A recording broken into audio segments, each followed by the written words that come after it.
नमस्कार, हमारा नाम है समरीन और आपने देखना शुरू कर दिया है लाइव सिटीज। राजपूत समाज को अगर इग्नोर किया तो 2025 की डगर कठिन हो जाएगी।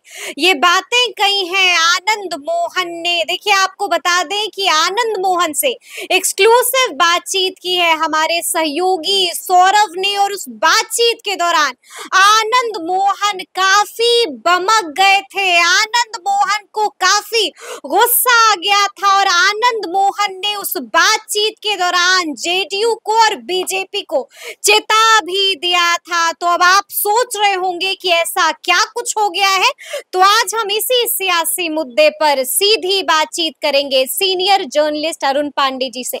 सबसे पहले बहुत शुक्रिया, आपको भी धन्यवाद जी। अरुण जी, सबसे पहले तो हम आपसे ये जानना चाहेंगे कि आखिर ऐसा क्या हो गया था कि इंटरव्यू में इतना बमक गए थे आनंद मोहन को इतना गुस्सा किस बात पर आ गया? नहीं, आनंद मोहन की यही पहचान है। वो अपनी कड़क भाषा बोली के लिए ही जाने जाते हैं और तुनक मिजाज भी है। कोई बात जो कहते हैं बात सही है, बहुत बेबाकी से बात करते हैं जी। तो मैंने भी इंटरव्यू देखा और इंटरव्यू में जो कुछ सौरभ ने पूछा है उस पर जवाब तो सब अपने ढंग की अपनी बात की, राजपूत स्वाभिमान की बात की। जी। अभी बिहार में केंद्रीय मंत्रिमंडल में बिहार में कोई राजपूत का प्रतिनिधित्व नहीं मिला। 8 मंत्री हैं बिहार में, लेकिन 2 भूमिहार हैं, एक ब्राह्मण है, लेकिन राजपूत नहीं है। और ये उम्मीद लगाई जा रही थी, आपको याद होगा कि एनडीए ने बिहार में 7 राजपूत को टिकट दिया था। उसमें 5 बीजेपी के थे और 2 जदयू के थे। वो एक जेडीयू के थे और एक एलजेपी। हाँ, तो उसमें जदयू की लवली आनंद जो उनकी धर्मपत्नी है, पहले भी सांसद रही हैं। एक तो उनको टिकट मिला था, वो जीती भी शिवहर से। शिवहर से खुद आनंद मोहन भी एमपी रह चुके थे।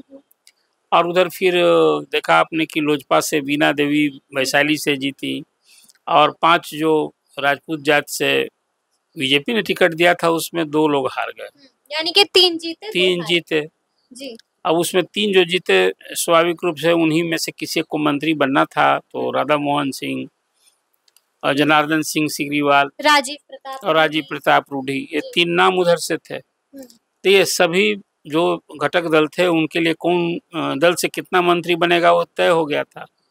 तो नीतीश जी जदयू के अध्यक्ष हैं, अपने कोटे से उन्होंने ललन सिंह को का नाम प्रस्ताव किया और फिर रामनाथ ठाकुर एक अगरी जाति से और एक अति पिछड़ी जाति से। तो स्वाभाविक कोई अगरी जाति से जब ललन सिंह पसंद बने तो लवली आनंद को जगह नहीं मिली। और बीजेपी में एक उम्मीद थी कि अब किसकी बारी है। राधा मोहन सिंह को तो इस बार टिकट ही मिल गया, टिकट नहीं मिलने की बात हो रही थी। और फिर राजीव प्रताप रूढ़ी तो केंद्रीय मंत्री रह चुके थे, वो ड्रॉप किए गए थे, वो और रविशंकर प्रसाद। तो फिर दोबारा मंत्री बनाने पर पहले ही से सवाल उठ रहा था कि शायद नहीं बनाए जाएंगे। तो एक अवसर था वो जनार्दन सिंह सीरीवाल के बारे में, लेकिन बिहार से किसी राजपूत को केंद्रीय मंत्रिमंडल में जगह नहीं मिला। एक इशू ही रहा कि बिहार से कोई राजपूत को टिकट नहीं मिला। राजपूत बीजेपी के कोर वोटर हैं। अब वो आपको याद होगा पिछले ही चुनाव में जब पहली बार नरेंद्र मोदी 14 में चुनाव लड़े, उसमें राजनाथ सिंह अध्यक्ष हुआ करते थे, तो उनके कवच ही थे। अडवाणी जी ने तो बुलडोज कर दिया था, लेकिन राजनाथ सिंह अध्यक्ष के नाते उन्होंने नरेंद्र मोदी का साथ दिया। और कहते हैं कि उस समय एक पॉलिटिकल क्यास लगता था कि यदि बीजेपी बड़ी पार्टी के रूप में आएगी या किन्हीं कारणों से नरेंद्र मोदी को अवसर नहीं मिला तो राजनाथ सिंह भी प्राइम मिनिस्टर हो सकते हैं। और राजपूत का वोट बाई एंड लार्ज पूरे देश भर में बीजेपी को मिला था, एक कोर वोट माना भी जाता है। अब वो यूपी में जोगी हैं तो स्वाभाविक है कि वो भी एक मानते हैं कि भाई राजपूत के ही अपना मान स्वाभिमान देखते हैं वहाँ। लेकिन आनंद मोहन जो बात अपने इंटरव्यू में की है, एक तो बात की कि लवली आनंद को भी मंत्री बनाया जाता। बिल्कुल जी, एक इस बात से भी नाराज है आनंद मोहन, एक टीस है इस बात की, एक कसक थी ये जी। अब ये तो नीतीश जी को चिंता करनी थी, कहे कि वो जदयू की सांसद है। और दूसरी बात फिर उन्होंने 2025 के चुनाव को लेकर भी डगर मुश्किल बता दिया। हाँ जी। और उसमें उनका कहना है कि यदि राजपूत की उपेक्षा हुई, मतलब जो प्रतिनिधित्व चाहिए वो 3% जो आबादी है उससे वो नहीं चाहते हैं कि कोई ये तर्क के आधार पर कि राजपूत की आबादी 3% है तो प्रतिनिधित्व उस हिसाब से मिले। वो तो अपर कास्ट की जो आबादी, ये बर्दाश्त नहीं है। अपर कास्ट की जो आबादी है उस हिसाब से वो बात करते हैं। तो जो आनंद मोहन ने बातें की इंटरव्यू में, बाकी लालू प्रसाद की राजनीति निशाना साधा, जो कुछ अपने बीते दिनों की बात। मनोज झा का भी बिना नाम लिए, मनोज झा पर गजब तंज कसा है। हाँ, मनोज झा पर तो चंद क्या कुछ ऐसा शब्द का प्रयोग किया है जिसको अब क्या दोहराया जाए, भी आनंद मोहन की ही भाषा हो सकती है, तो बोलते ही हैं ऐसे। ठाकुर का कहुआ जो बात की थी मनोज झा ने राज्यसभा में, आपको याद होगा उस समय आनंद मोहन ने भी बहुत सख्त टिप्पणी की थी, और उसके बाद चेतन आनंद ने की थी। बात हुई तो अलग है कि फिर फ्लोर टेस्ट में जो खेल हुआ वो नहीं, पूरी पार्टी उस समय आपको याद होगा, राजद जो है या लालू जी ने मनोज झा का साथ दिया, वही समय बात बिगड़ गई थी। हालांकि तब तो उस फोल्ड में थी लवली आनंद, और एक उम्मीद था कि इस बार वो राजद से ही चुनाव लड़ सकती हैं। खैर इधर फिर आ गई हैं चेतन आनंद, तो उनके दल के ही जो आनंद मोहन के सुपुत्र हैं, विधायक हैं। अब वो पाला बदल लिया, वो भी आपको याद होगा। आज वो राजद के ऑफिशियली एमएलए हैं और हैं राजद जदयू के साथ। अभी तो उप मंत्री का उनको दर्जा मिला हुआ है ना, 20 सूत्री कमेटी के वो मेंबर हैं।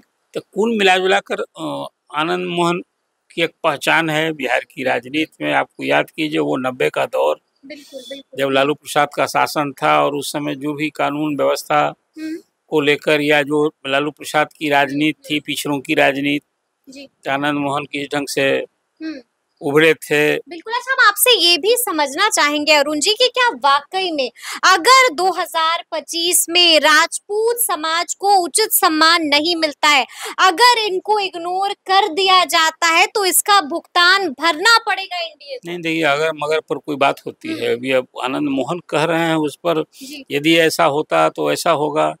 अभी तो पार्टी अभी भले ही केंद्रीय मंत्रिपरिषद में बिहार से किसी राजपूत को जगह नहीं मिली, लेकिन पार्टी इग्नोर कर दिया जाएगा तो ये होगा। आपको लगता है क्या कि एनडीए ने इग्नोर कर दिया है राजपूत समाज को? नहीं, ऐसा कैसे। 6-7 लोगों को टिकट मिला था एनडीए से।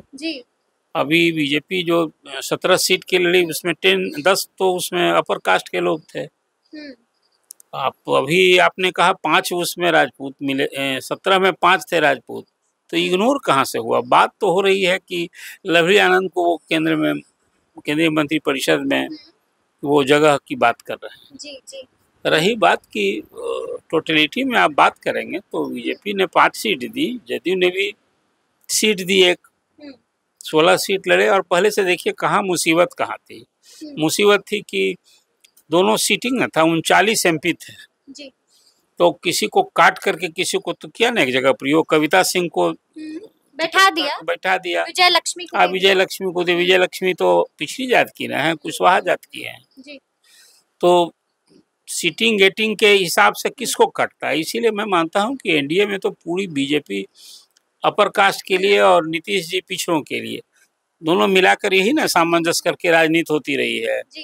और उधर लोजपा आई तो वो उसका दलित कार्ड, भले उसमें सब कुछ लोग दूसरे लोग भी आते हैं विभिन्न कारणों से, और फिर उधर मांझी जी आ गए, तो कुल मिला जुला करके जो मैं नहीं मानता हूं कि कोई राजपूत क्या कोई अपर कास्ट की उपेक्षा, जो आपकी आबादी है बिहार में 15%, तो आप उसमें 17 में 10 यदि अपर कास्ट के लोग को टिकट मिल रहा है तो मोर देन 50% ना है।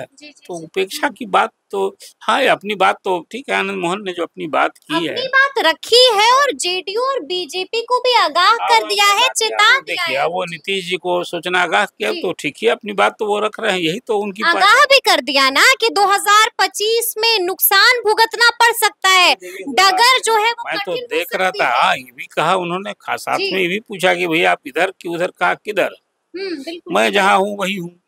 और ये भी कहा कि भाई हम लालू प्रसाद की जो उन दिनों का जो कालखंड था उस पर जबरदस्त हमला भी बोला है, तो कहा कि कहाँ जाएंगे, तो रहना तो एनडीए में है, लेकिन अब एनडीए में रहते हुए वो आगाह कर रहे हैं अपने लोगों को। इसको इस रूप में देखिए ये बात सही है कि आनंद मोहन ने राजपूत के मान स्वाभिमान की बात उठाई है, जी। जो उनकी पहचान है। नीतीश कुमार से भी कुछ ज्यादा खुश नहीं लग रहे थे, टीस है इस बात की। अब खुश देखिए, अभी नई एंट्री न हुई है जी।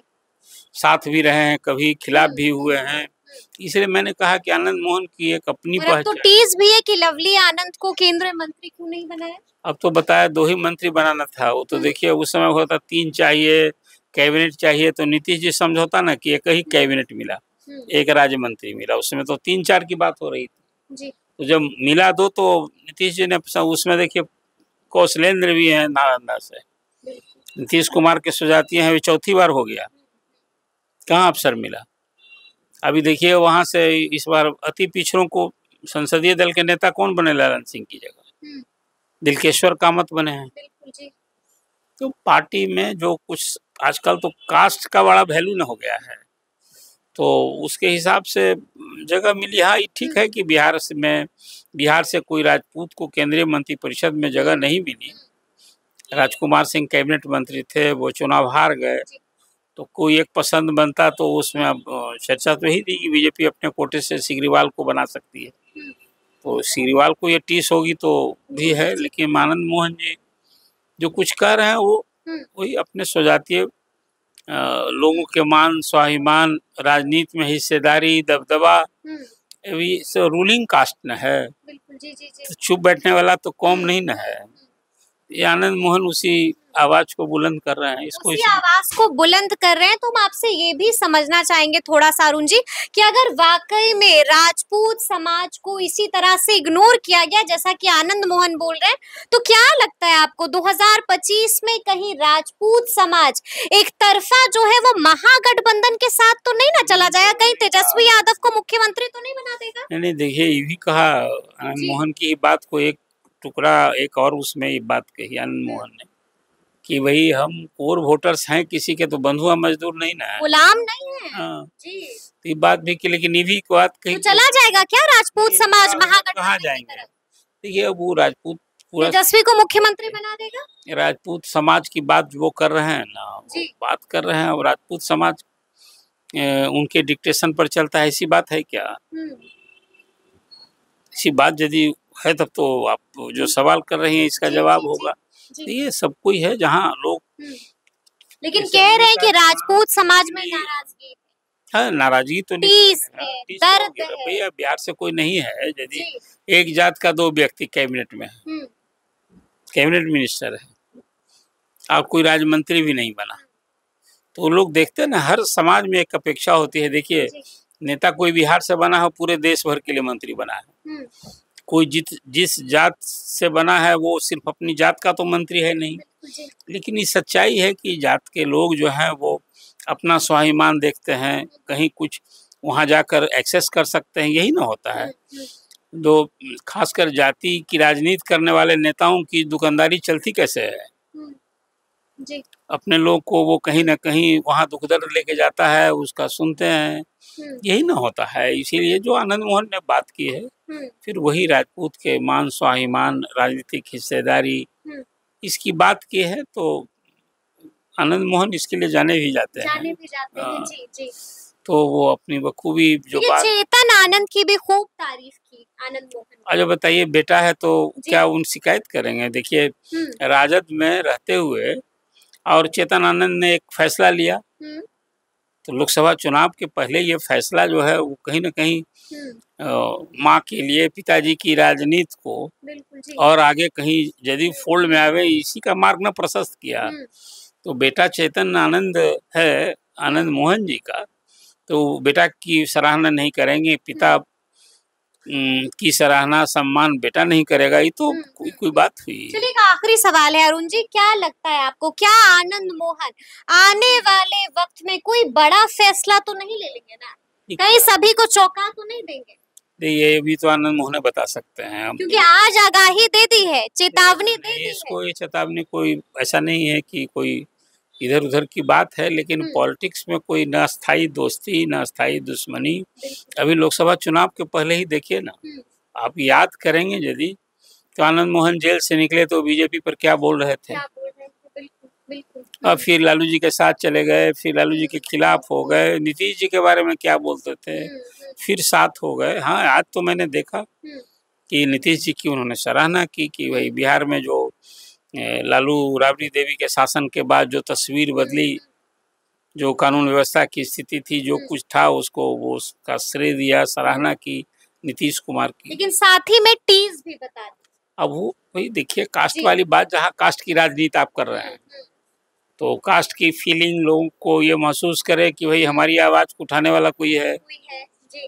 तो अब तो आनंद मोहन और कौन लोग हैं बताइए, जो हैं तो कई लोग राजपूत जाति से, अभी इतनी गिनती आपने की, लेकिन वो इस तरह की बात तो आनंद मोहन ही खुले तौर पर साहस पूर्ण तरीके से बात उठाते हैं। दूसरे लोग तो बहुत तरह से दाहिने बाएं नेता नाखुश हो जाएगा, तो मैंने उनके कसक नहीं, दिल में कसक होती है। जी जी जी। ये आनंद मोहन को तो प्रारंभ में मैंने आपसे कहा कि आनंद मोहन अपनी करक बोली भाषा और इस ढंग से उनकी यही पहचान है। जब पॉलिटिक्स में जब इमरजेंस हुआ था, मैं उस विपा का दौर और उस जब पूरे प्रारंभ काल से मैं देख रहा हूँ, आनंद मोहन की यही खूबी और खासियत है आनंद मोहन की। तो सुना आपने कि क्या कुछ बताया है अरुण पांडे जी ने, तो फिर ये पूरी बातचीत आपको कैसी लगी है कमेंट करके हमें जरूर बताइएगा। तो ऐसे तमाम अपडेट्स के लिए ऐसे ही हमारे साथ बने रहिएगा और देखते रहिएगा लाइव सिटीज। बहुत शुक्रिया।